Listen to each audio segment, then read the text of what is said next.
You're going to have 27 sleepless nights in year 1, year 5, and year 25. Because he said it doesn't matter if you're Garrett Harte or you're Dennis O'Brien, you all think it's going to end tomorrow. No unicorns, no brands, just hard-working people who built their business from the ground up, sharing their experience so others can learn. Presented by Larissa Feeney from Kenore. This is Real Business Conversations. Garrett, I'd love to talk all things PR, and we'll get to that, right? Because I think there's lessons today for small business who are listening to this podcast around how to manage PR and what they can do in this AI world. And I'd love to have a chat to you about that. But before we get there, let's go back. First ever employee at Newstalk, the startup team there. What was that like? What was the biggest lesson you took from those 15 years?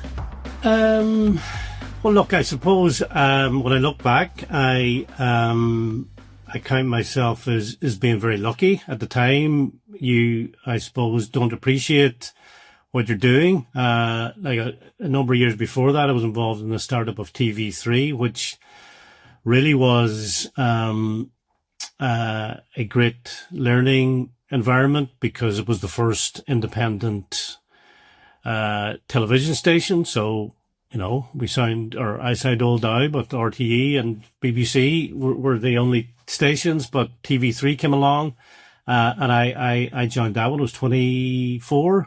And it was a startup. I loved the excitement. I loved the fact that you were doing something different. I loved the fact you were an underdog.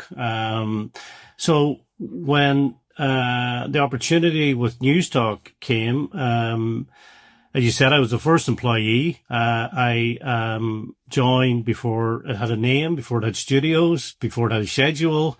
There was an investor, or one of the original investors was a company called Setanta Sports that are now Premier Sports, and they had a shareholding in Newstalk, and one of their team, the guy Darragh O'Brien, who was went to present on RTE, probably one of the best creative people I've ever worked with. He rang me up and said, "Are you up for a mad 18 months of a startup with a radio station? We're launching this talk radio station. It's going to be great fun, and if you're up for it." And really, that was it. We had a blank page. We had a very young team, and it was, you know, as I said, a very lucky period in my life that allowed me to work with some very, very interesting people, very, very challenging, lots of difficult learnings. But it was it was great to be part of it, and as I said, very lucky to have been part of it. Yeah, but you said yes, didn't you, to that phone call, to that opportunity? What made you say yes? Were you in TV3 at that time, whenever you got that call? No, my wife will laugh, as my girlfriend at that stage. I'd left TV3 because I wanted to go travelling, and she had said, "Off you go." So I went backpacking around the world. My late father dropped me off at Dublin Airport. I think he thought I was gone forever. But I went travelling, and so I was in Dublin. It was just after 9/11.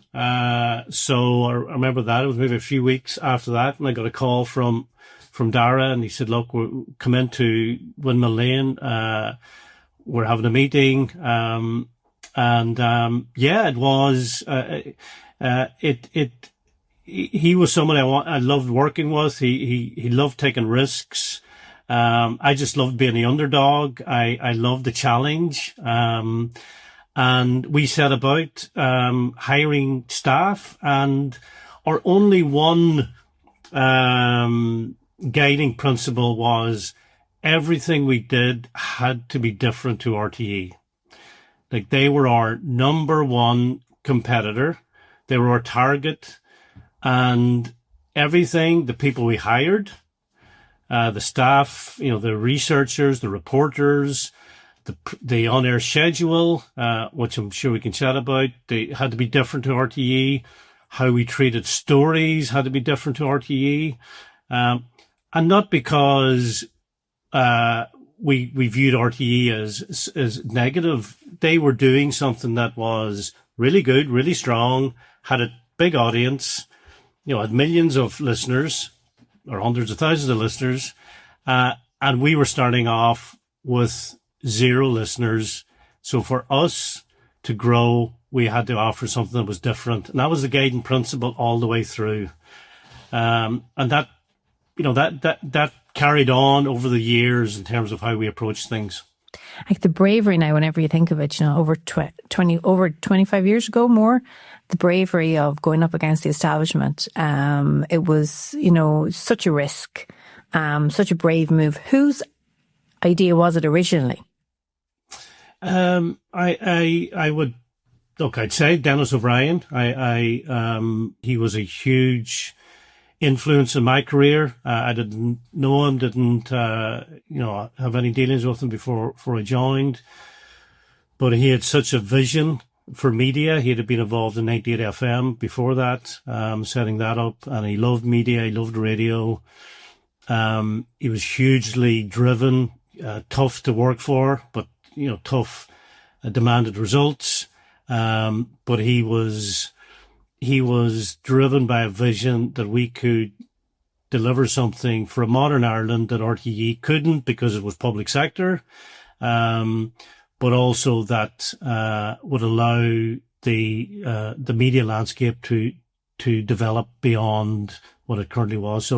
So he would have been a driving force. But look, Mickey O'Rourke and Leonard, in Ryan and Setanta Sport, big investors would have had that vision. You were there for 15 years, and what a roller coaster it would have been.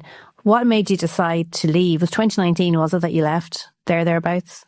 Yeah, look, I loved it. I still love it. I still miss it. I was at an event during the week I work with journalism graduates now, and we were at a prize giving earlier in the week, and I just love media. I love the buzz of it. But my life was going into the studio at 5 a.m., being there for the breakfast show, sitting down with whether it was Claire Byrne, who presented the breakfast show, Ivan Yates, Chris Donahue, sitting down with them at 5 a.m., 5:30 to say, right, where are we going today? Like, what's our angle on this story? What's our point of difference? Who are we going to speak to?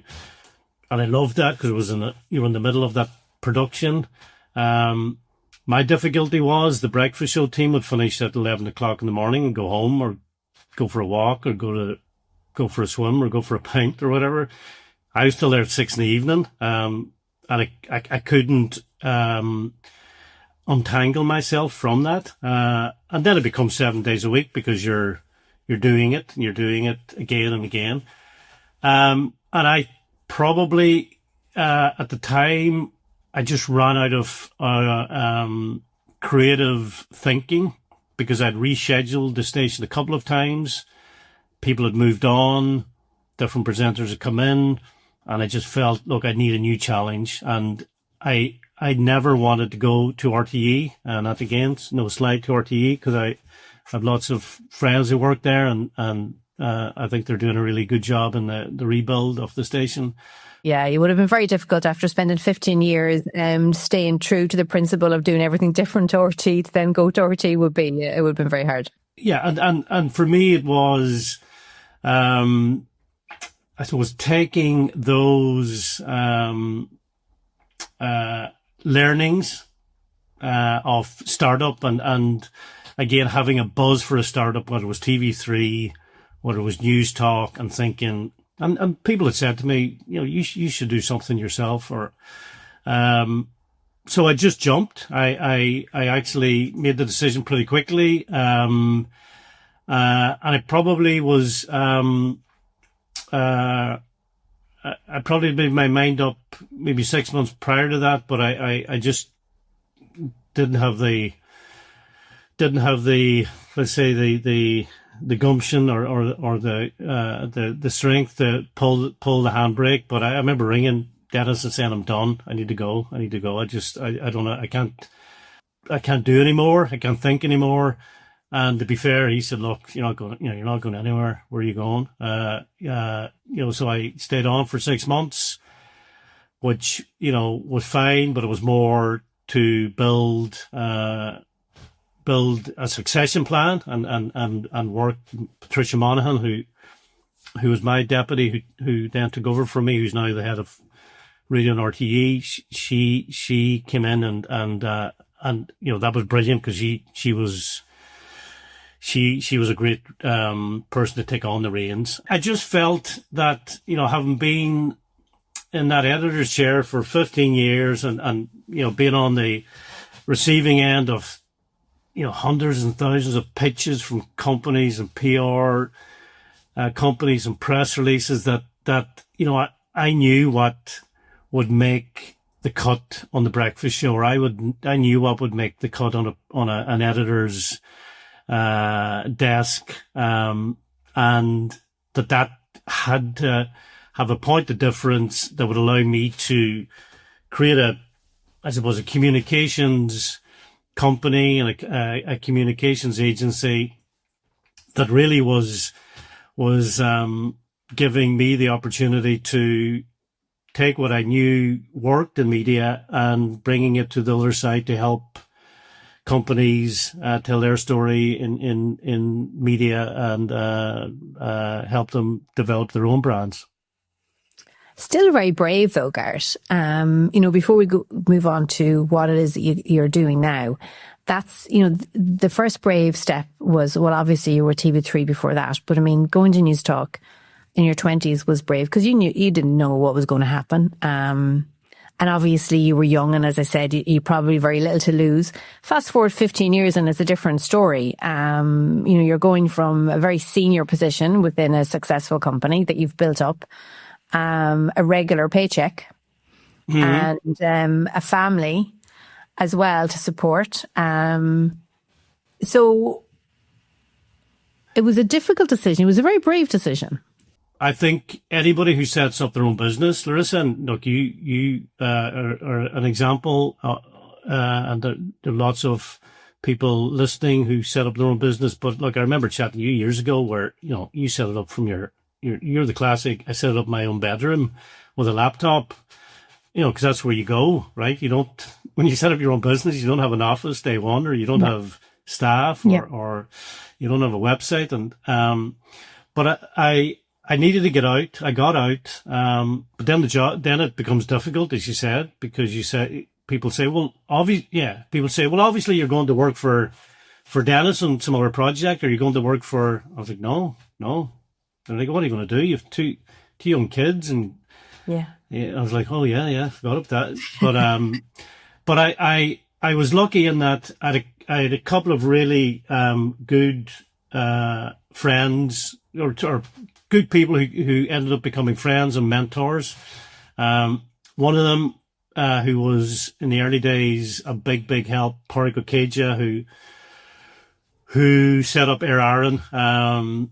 And I didn't know him that well. I knew of him, but he rang me up, out of the blue, maybe a month after I left Newstalk, and said, I read that you, are leaving Newstalk. And he said, I thought if you want to meet for coffee.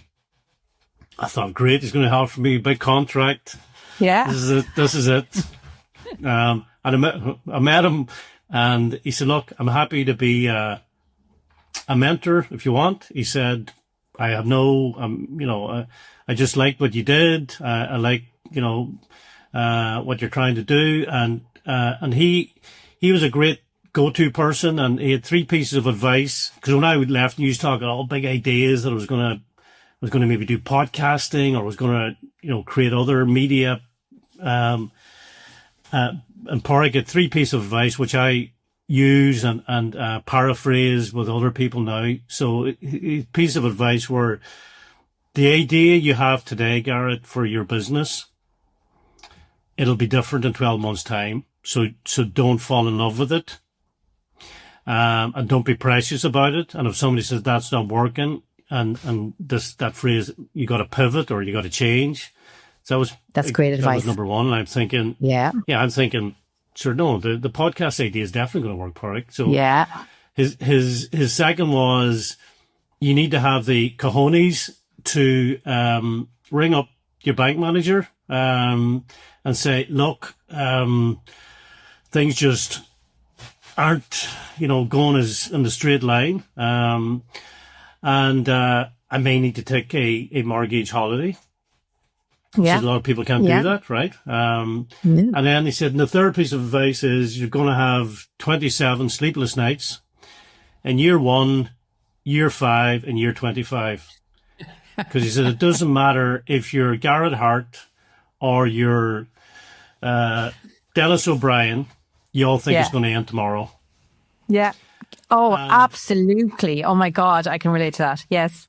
And each one of those pieces of advice happened. And, so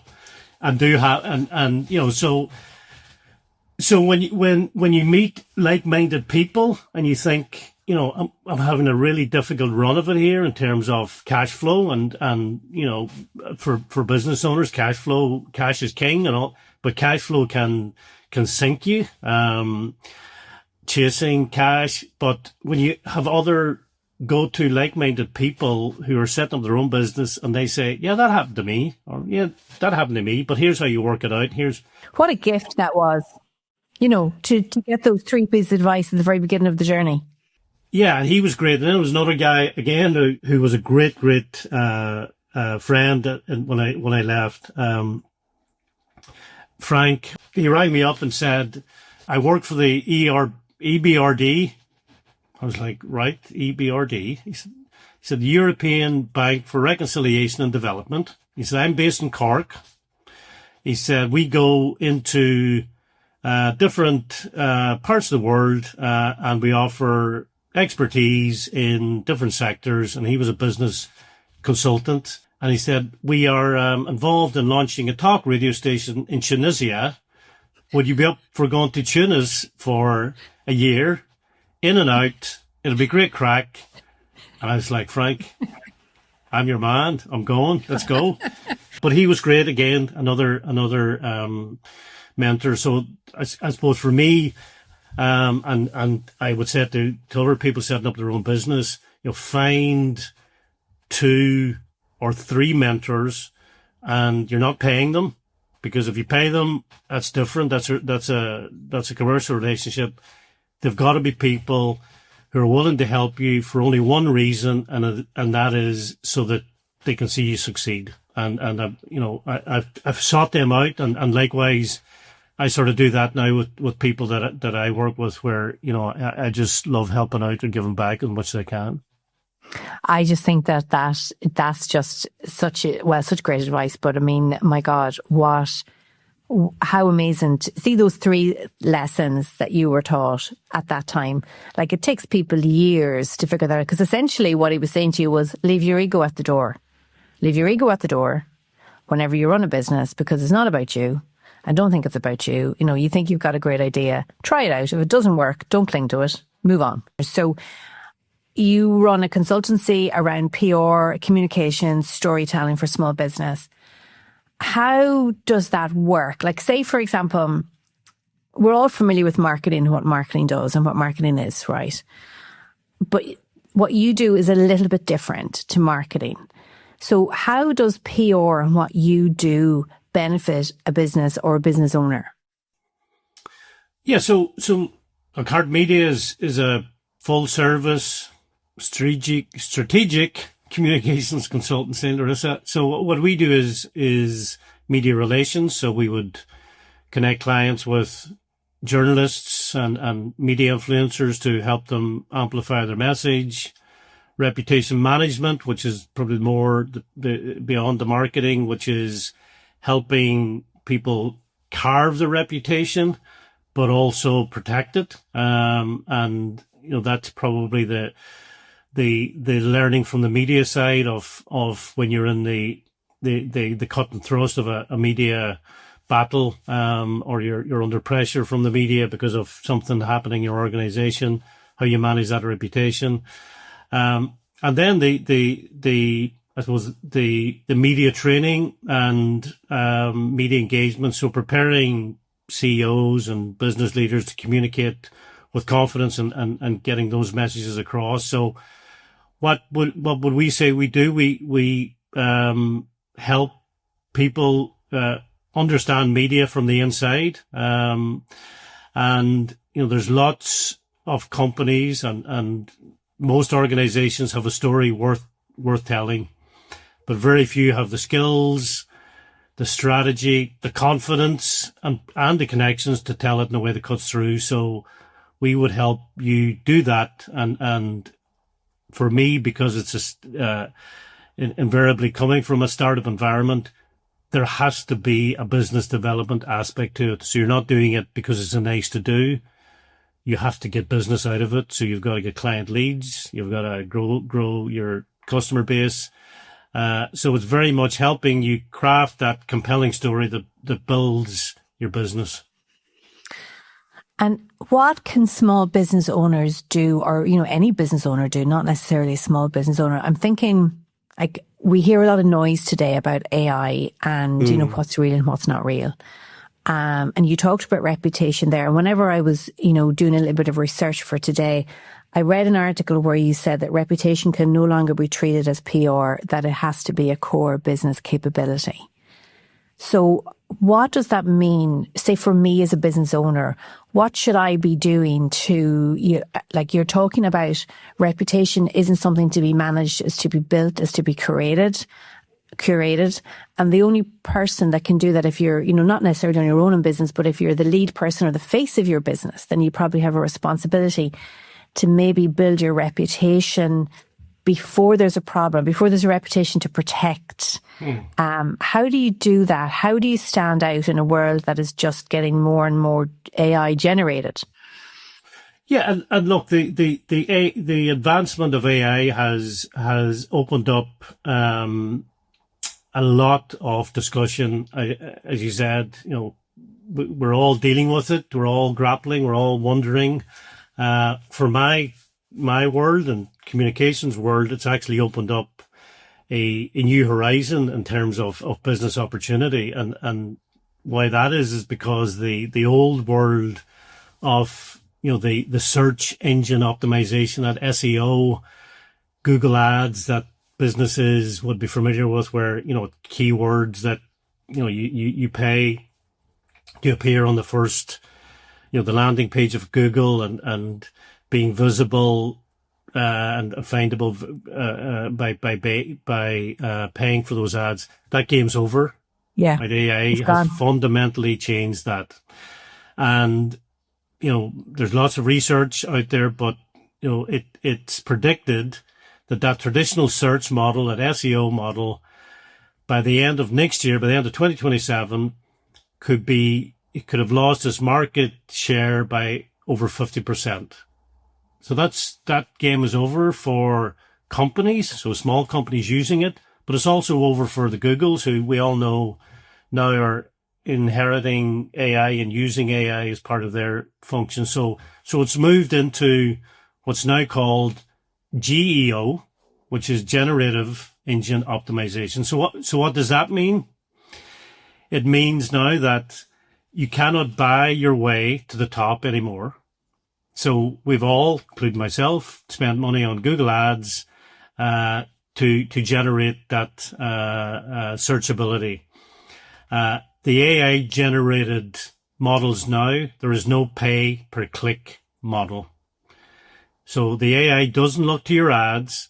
What it looks for now is credible, independent, third-party sources and what they say about you. And that's a fact. Where does it come from then? Yeah, and where does that leave companies? What that means is that companies, whether it's, a construction company, a tech company, a charity, they now have got to find ways to create what's called earned media opportunities. So being interviewed on Newstalk, being interviewed in the Business Post, being interviewed on a podcast, because they are independent and they're editorial independent coverage. They're no longer paid for ads. And earned media, for me, is the single most important driver of brand visibility in the AI generated responses.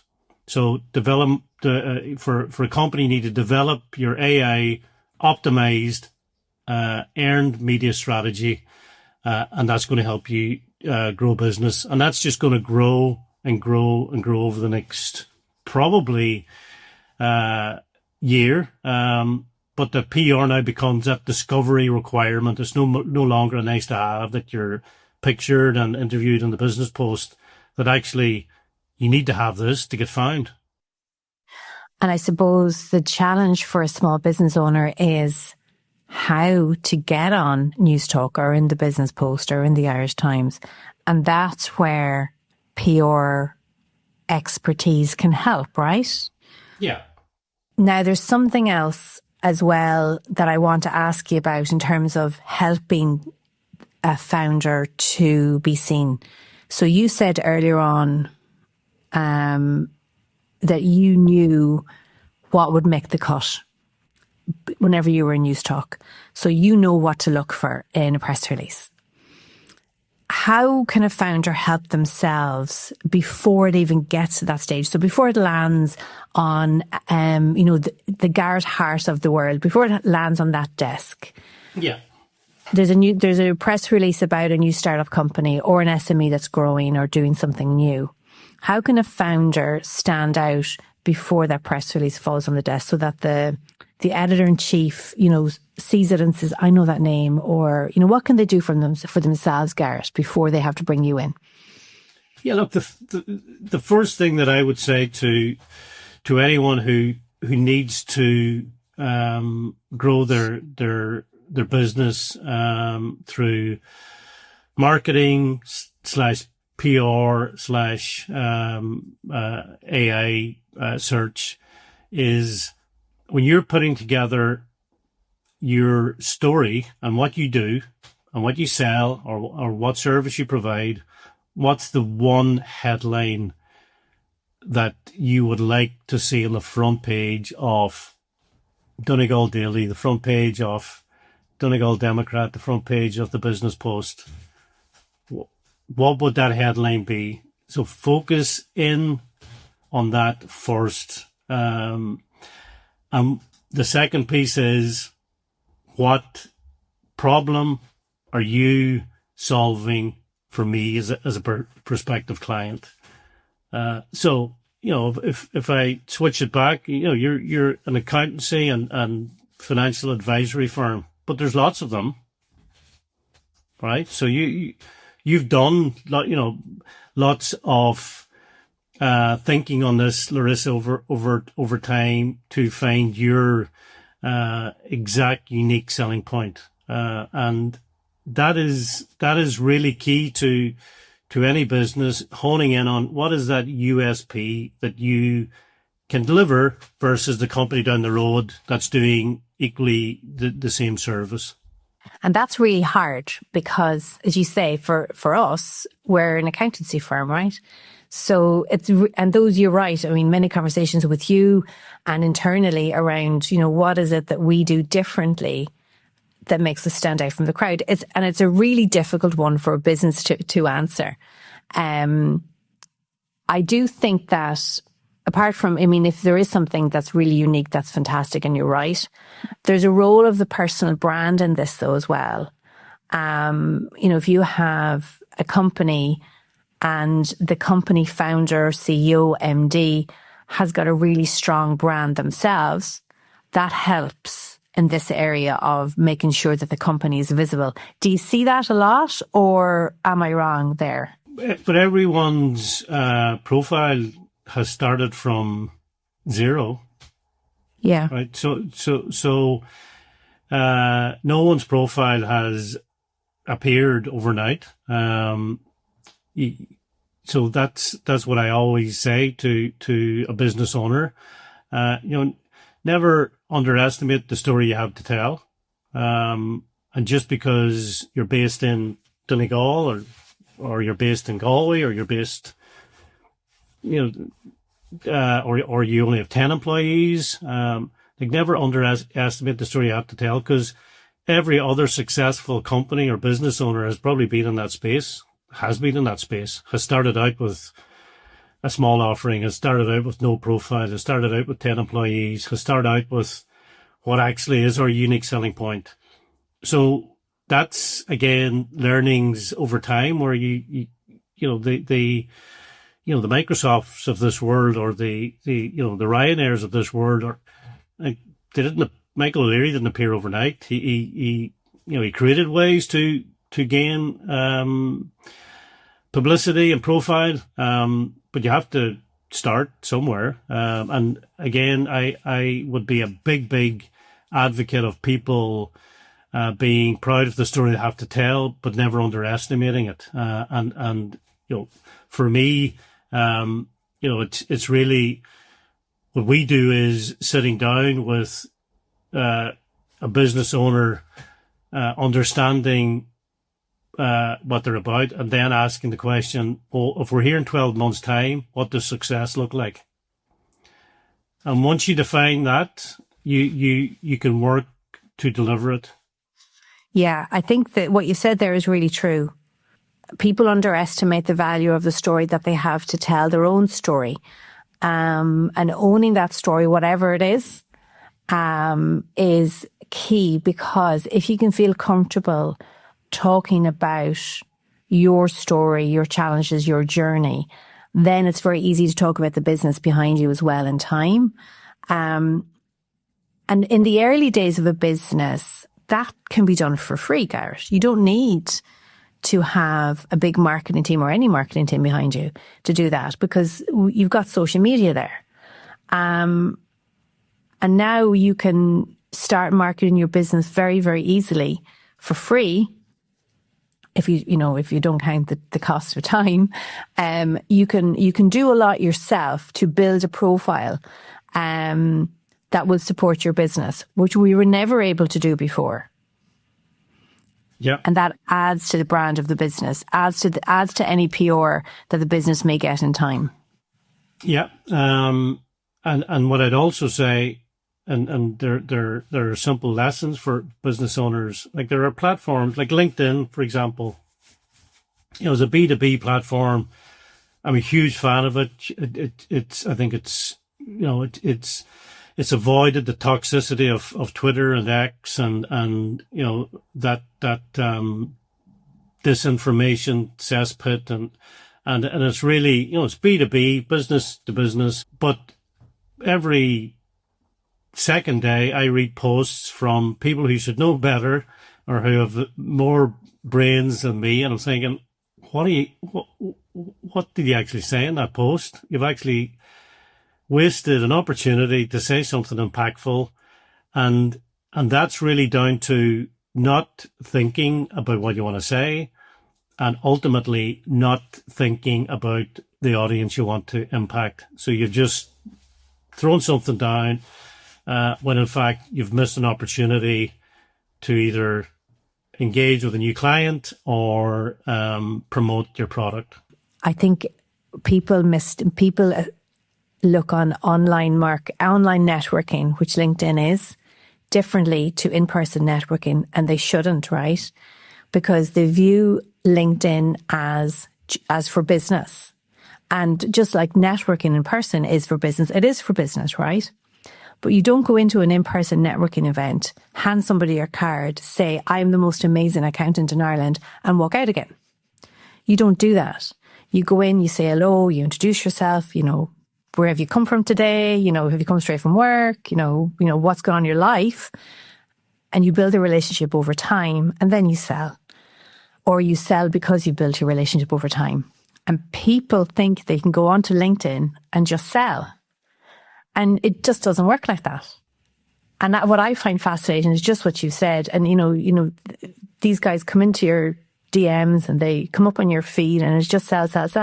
And people won't engage with it because they don't know the person behind the post. And you need to build a relationship online just like you would have built a relationship in person back in the old days. Yeah, and also it's about telling the story on LinkedIn. So like I I think when I go on LinkedIn and I read another post from somebody who said that they're delighted to be Thrilled. Never so many delighted people in the world on any one day, and that's a habit. I'm delighted to be attending the, when in fact you could just say, yesterday I met, or you start telling a story, and there's simple things that people can do that they just they don't do. They just don't do. What's the most common PR mistake you think businesses make? Not knowing what they want to say and not knowing who they want to talk to, and that goes back to my time in Newstalk. Like I would have had maybe, I could safely say, 100 press releases every day, right? So somebody had sat down in a PR company, created a press release for a client, signed it off, photographed, sent it in, and if in the first 2 or 3 lines I don't see there's something of value, I've just deleted it. Okay, so you're just reading the first couple of lines and that's it, and you're moving on. Yeah, I'm going, where's the impact here? And that's why, for anybody listening or anyone who's got a launch or a product, or what's the headline, what's the first thing that you want people to read, and once you focus in on that, then you've got me hooked in. But lots of time, and I still see it, where like the headline might be 3 lines, you're like, what are they trying to say here? So that's a big common mistake, not knowing what you want to say. And ultimately, what's the call to action? So what do you want me to do? Do you want me to go to your website? Do you want me to pick up the phone? Do you want me to read a book you've written? But if you just have it it just happened, then it's a wasted opportunity. And PR, earned media, has to be a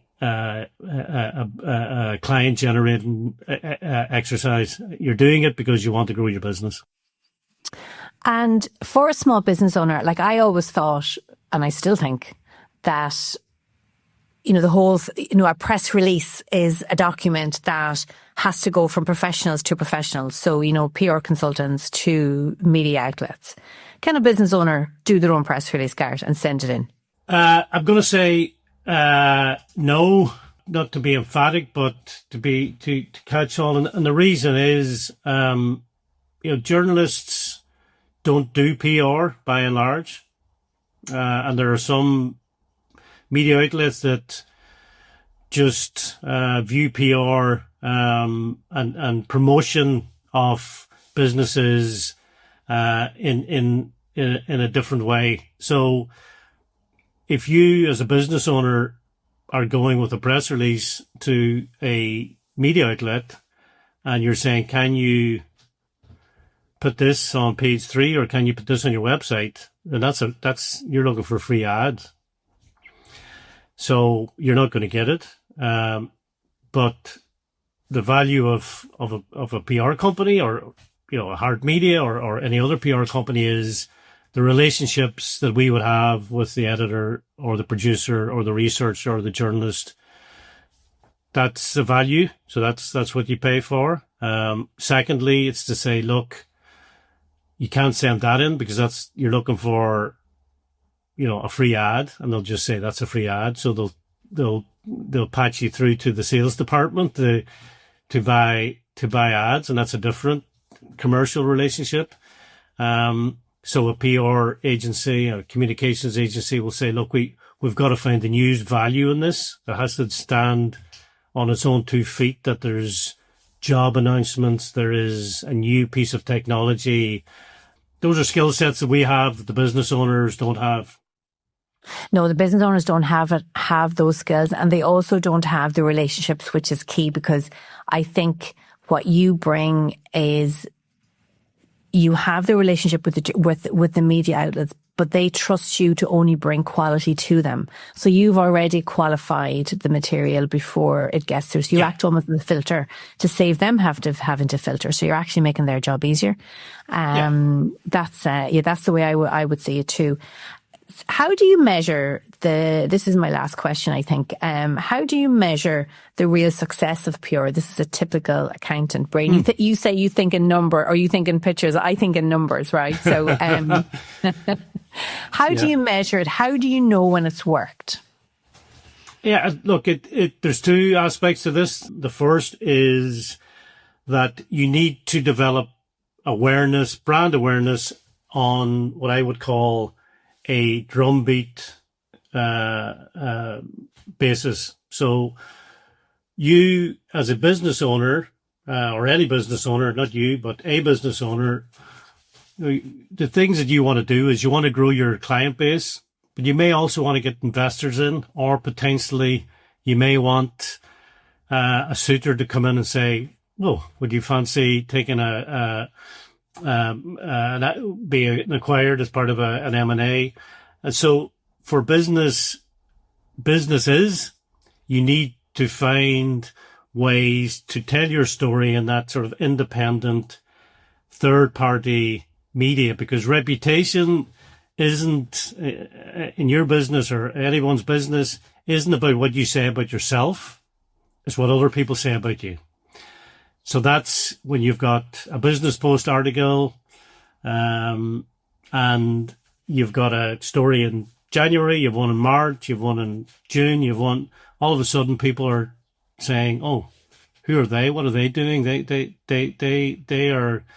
doing something, they're moving." So that brand awareness is important, and has always been important, right? And that means that when I go with a story to a editor, that they would say, "Oh yeah, I read about them a few weeks ago, or I heard that interview before." So that allows that relationship. But back to what we said about AI, it's now a mandatory factor, that the measurement is going to be based on how you appear on a ChatGPT or a Claude or an AI search, because they now are going to scrape the digital world for third-party, independent, verified, earned media stories about a company versus paid for ads. And that's as much to avoid the disinformation and the misinformation companies, or the big, those who play, as I say, in the black arts or the dark arts, where they can pump billions into a product and push it up, that you now are moving back to the fact that you need a validated, independent, third-party source for AI to find you. And that's where a communications and PR strategy is going to be a need to have, as opposed to a nice to have. That's so reassuring though to hear. Like, I hadn't heard those stats, that there's evidence to back that up, because I was thinking that we were in danger of having to fight against disinformation or information from unreliable sources appearing on ChatGPT or Claude results. Because I completely agree with you. The SEO, the Google paid ads, all of that has been replaced. But it's good to hear that AI is pointing to earned media, because then, apart from giving opportunities, to media outlets, there's a reassurance there that there's actually humans making decisions on what gets published and what gets seen, what is visible, so that the AI is then picking up reliable information. So that's that. No, that's very, very positive. The game is over for SEO, and also I think it's important as well, Larissa, in that if I bring it back to local, it means that, the Highland Radios, the Donegal Dailies of this world, like they are crucial in local democracy. They're crucial in, providing credible, verified information around politics, around communities. But they're also now going to be real assets in that AI world, because they're going to be the earned independent sources where AI search. So if you're a restaurant owner, or you're, a tourism company, or, your relationship with those entities becomes stronger because you'll need them. Yeah, that's fascinating, because I'm definitely going to take that stat away and reflect on it, because I'm thinking even for those hospitality businesses that you've mentioned, like if you think about TripAdvisor, Google reviews, like that's not earned media, and nor is it verifiable. But yet it seems to be quoted a lot. So I wonder, will we see that being moved down as businesses change? I think they'll adopt. Like those TripAdvisors will adapt and adopt new methods. But look, we started a conversation about the Leaving Cert, and if you look at the Leaving Cert generation, if you look at the 18-year-old today, like they use AI search. Oh yeah, for everything, right? Yeah. So they use it for exams, they use it for study. Fast forward, 2 years, and they're, using it to go traveling, and we've all probably tried the ChatGPT. I'm going to Lisbon for 3 days. Give me the best restaurant, the best, music bar. And those recommendations now are not because somebody paid €1,000 to Google Ads. It's because the reviews are real reviews. Garrett Harte, founder of Harte Media, thank you for sharing your journey and those brilliant PR insights with us. Garrett, thank you. Thanks, Larissa. Thank you. Thank you for listening to Real Business Conversations with Kenor.